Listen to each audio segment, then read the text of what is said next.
আল্লাহ রাসূল বললেন, শোনো, আমার জন্য একটু সময় বের করো, তাহলে আমি দুইটা কাজ করব। এক, সম্পদ দিয়ে হাত পূর্ণ করে দেব। দুই, আমি দারিদ্রতা বন্ধ করে দেব। ওয়াইলাম তাফাল, যদি এমনটা না করো তাহলে আমি দুইটা কাজ করব। কি? আমল ইয়াদাকা শুগলান, তোমার হাতকে আমি দারিদ্রতা দিয়ে, ব্যস্ততা দিয়ে পূর্ণ করে দেবো।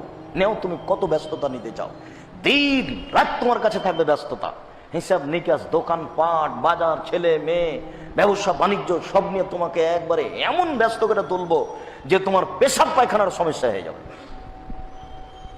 যদি আমার জন্য সময় বের না করো তাহলে আমি ব্যস্ততা বেশি করে দেবো। নেও, তুমি কত ব্যস্ততা নিতে পারো?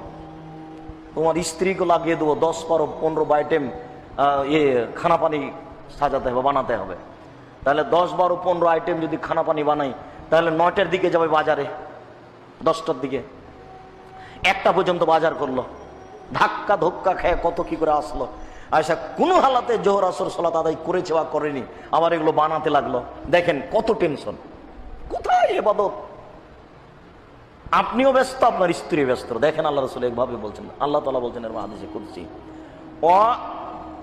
অলাম আশুদ্ধ ফাকরা, তোমার দারিদ্রতা বন্ধ করব না। যতই টাকার মালিক হও না কেন, তোমার দারিদ্রতা বাড়বেই, এটা আমি করব। এই জন্য আল্লাহ তাআলা আমাদের নবীকে বলছেন, ফাইদা ফারাগতা ফানসব ওয়া ইলা রাব্বিক